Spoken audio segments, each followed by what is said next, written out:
تو آپ صلی اللہ علیہ وسلم کا بعض اوقات معمول تھا کہ وہ وتر کے بعد 2 نفل بھی پڑھا کرتے تھے، تو وہ رات کے وقت اٹھ کر 2 نفل کا اہتمام کر سکتا ہے۔ پیارے نبی صلی اللہ علیہ وسلم کی رات کی نماز کے حوالے سے جب بات ہوئی، حضرت عائشہ صدیقہ رضی اللہ تعالی عنہا نے فرمایا کہ آپ صلی اللہ علیہ وسلم رمضان ہو یا غیر رمضان، آپ صلی اللہ علیہ وسلم 11 رکعت سے زیادہ نماز ادا نہیں کرتے تھے۔ یعنی آپ کا معمول تھا کہ آپ قیام اللیل 11 رکعت ہی کیا کرتے تھے۔ آپ صلی اللہ علیہ وسلم کے دیکھا دیکھی صحابہ بھی 11 رکعت کا اہتمام کرتے تھے۔ اللہ کے نبی صلی اللہ علیہ وسلم نے قیام اللیل کے 3 راتوں کو جماعت کے ساتھ بھی قیام اللیل کروایا۔ یہ حدیث بھی ہمیں ملتی ہے کہ آپ صلی اللہ علیہ وسلم نے 23، 25 اور 27 3 راتوں میں رات کو آ کر جماعت کے ساتھ قیام اللیل کروایا۔ صحابہ چوتھی رات بھی انتظار میں بیٹھے ہوئے تھے کہ اللہ کے نبی صلی اللہ علیہ وسلم ابھی آئیں گے، قیام اللیل کروائیں گے۔ صبح ہو گئی، آپ صلی اللہ علیہ وسلم تشریف لائے۔ صحابہ سے پوچھا آپ لوگ کیوں بیٹھے ہوئے ہیں؟ کہا ہم قیام اللیل کے انتظار میں بیٹھے تھے۔ تو آپ صلی اللہ علیہ وسلم نے فرمایا کہ قیام اللیل میرے لیے میں پڑھنا آسان ہے، اگر میں آپ کو روزانہ جماعت کے ساتھ پڑھاؤں تو مجھے خدشہ ہے کہ کہیں یہ فرض نہ کر دی جائے۔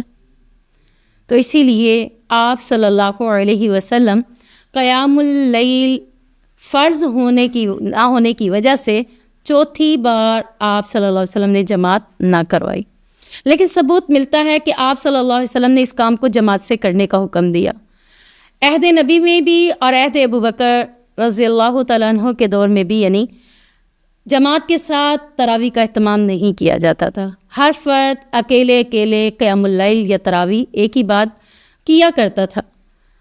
حضرت عمر فاروق کے دور میں عمر فاروق رضی اللہ تعالیٰ عنہ نے جماعت کے ساتھ تراویح کا اہتمام کروایا۔ تو آج ہم معاشرے کے اندر دیکھتے ہیں کہ لوگ تراویح جماعت کے ساتھ پڑھ رہے ہیں، کیونکہ یہ سنت بھی ہے اور عہد عمر فاروق کے دور سے ہی چلی آ رہی ہیں۔ تو آپ صلی اللہ علیہ وسلم نے صرف فرض نہ ہونے کی وجہ سے جماعت کے ساتھ مسلسل نہیں پڑھائیں۔ آج معاشرے کے اندر ایک کوشچن کیا جاتا ہے کہ کیا روزے کا تعلق قیام اللیل کے ساتھ بہت ہی زیادہ ہے؟ کیا اس کا روزہ ہوگا جس نے قیام اللیل کا اہتمام نہ کیا ہو؟ کیونکہ معاشرے میں لوگ یہ عکاسی اپنے ذہنوں میں کرتے ہیں کہ روزہ تبھی ہوگا جب قیام اللیل کا اہتمام کیا جائے گا۔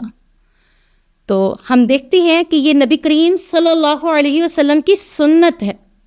آپ صلی اللہ علیہ وسلم اس کو ادا کیا کرتے تھے، اور رمضان نیکیوں کا مہینہ ہوتے ہوئے ہمیں بھی اس کو سنت سمجھ کر ادا کرنا چاہیے اور اس کو نیکی کے جذبے سے کرنا چاہیے، لیکن اس کو روزے کے ساتھ اس کا تعلق نہیں جوڑا جائے گا۔ روزہ ایک الگ عبادت ہے، قیام اللیل ایک الگ عبادت ہے۔ جس نے قیام اللیل کیا یا نہیں کیا، روزہ بہرحال دونوں کا ہی ہوگا، روزے کے ساتھ اس کا تعلق نہیں ہے۔ لیکن یہ بھی نہیں ہو سکتا کہ جب لوگ معاشرے میں یہ سنتے ہیں کہ قیام اللیل فرض نہیں ہے، روزے کے ساتھ لازم نہیں ہے، تو وہ کیا کرتے ہیں؟ پھر پے در پہ قیام اللیل کرنا چھوڑ دیتے ہیں کہ ضروری تو نہیں ہے نا، روزہ تو رکھ رہے ہیں، کیپیسٹی ہوگی، ہمت ہوگی، پھر ہم اس کو کر لیں گے۔ یعنی نیکیوں میں سستی کا مظاہرہ کرتے ہیں، جبکہ یہ حدیث جو ہمارے سامنے ہے جس میں ہے کہ ایک نفل کا اجر ایک فرض کے برابر ہو جاتا ہے، اور نیکیوں کا سیل لگی ہے، نیکیوں کا سیزن ہے، تو کیوں نہ ہم اس کو سمیٹنے کی کوشش کریں۔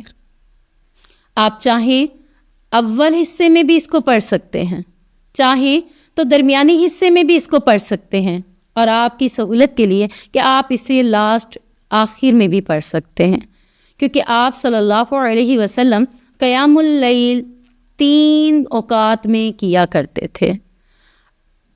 عشاء کی نماز کے بعد، درمیانی رات میں، وبالاسحار هم یستغفرون، آخری وقت سحر کے وقت. اگرچہ کسی نے قیام اللیل کو رات میں کر دیا ہے تو پھر اس کے لیے لازم نہیں ہے کہ وہ استغفار کر سکتا ہے صبح کو، اس کے لیے لازم نہیں کہ وہ سحری میں دوبارہ اس کا اہتمام کرے.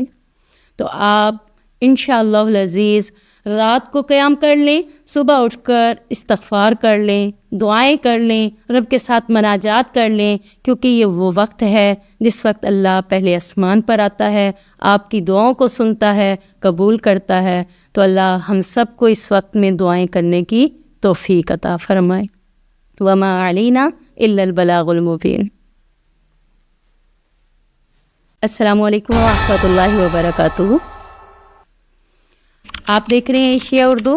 میں ہوں آپ کی میزبان ام کاشا.